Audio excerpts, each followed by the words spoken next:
साहब जिंदाबाद। बहुत बहुत धन्यवाद साहब। आदरणीय अनवर बाबूजी पार्षद जी, सियाराम फौजी जी, अरविंद हिंदौलिया जी, अरबाज पठान मेरा भाई, मोनू तोमर, जयप्रताप सिंह जी, सुल्तान पठान, इसाक खान साहब, महबूब मठियापुरा, इमरान पठान, साबिर खान पठान बीजेपी मंडल अध्यक्ष, अजय सिंह जी, हाजी गनी मोहम्मद, समीर पठान और मेरे साथ मेरे घर के बुजुर्ग बाबा जी, मेरे दोनों भाई अन्ना और मनीष, उसके बाद मेरे साथ में जितने लोग चल रहे हैं, जोगा पंडित, धर्मेंद्र और बाकी की जितनी भी टीम है, सब लोगों को मैं अपनी ओर से बहुत बहुत धन्यवाद देता हूं। विनय भी चल रहा है, विनय की टीम चल रहे हैं, भैया जी भी हैं, सबको बहुत बहुत धन्यवाद देता हूं। मैं आज इस मौके पे एक बात बताना चाहता हूं कि मैंने सब कुछ पा लिया जो एक आदमी अपनी जिंदगी में पाने की इच्छा रखता है, पद, प्रतिष्ठा और ऊंचाइयां। मैं तो एक सामान्य परिवार से था, एक किसान का बेटा था। मेरे घर में खेती होती थी, मैंने हल चलाए हैं, बखर चलाया है, दाएं की है और गांव में जब खेतों पे जाते थे तो सतुआ खाया है, कलेऊ करा है, सब किया है मैंने। लेकिन भगवान की ऐसी कृपा रही कि मैं इंजीनियर बना तो सबसे अच्छे कॉलेज का इंजीनियर बना और इंजीनियर बनने के बाद मैं बहुत कम उम्र में आईपीएस अफसर बना। आईपीएस अफसर बनने के बाद मैंने मध्य प्रदेश के हर कोने में नौकरी की है। मैं रीवा में रहा, सतना में रहा, पन्ना में रहा, छिंदवाड़ा रहा, इंदौर रहा, सब जगह रहा, ग्वालियर में डीआईजी रहा जब डकैत थे, गडरिया जो था, इन सब जगह में पोस्टिंग रहा। राम बाबू गडरिया और इन सब का एलिमिनेशन जो हमारी टीम ने किया था।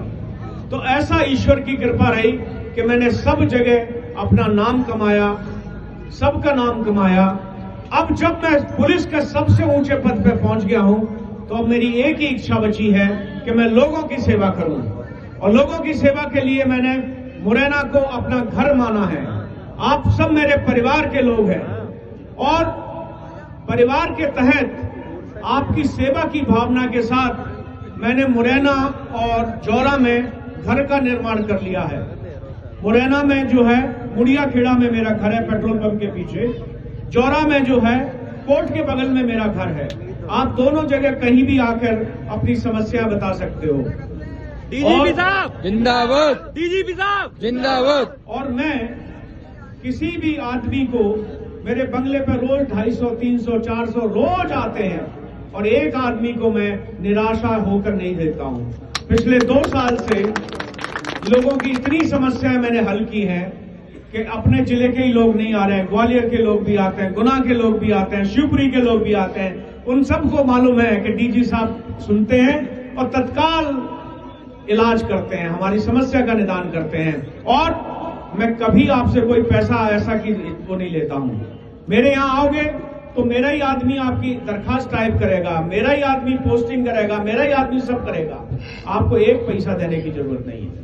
मैं क्यों कह रहा हूं कि मैं अब इतिहास बदलना चाहता हूं, मैं परिभाषा बदलना चाहता हूं। यदि नेता हो तो ऐसा नेता हो जो सब कुछ लुटा के अपने लोगों की सेवा करे, कमाने के लिए ना आए। क्योंकि आज तो लोग व्यवसाय करने के लिए आ रहे हैं।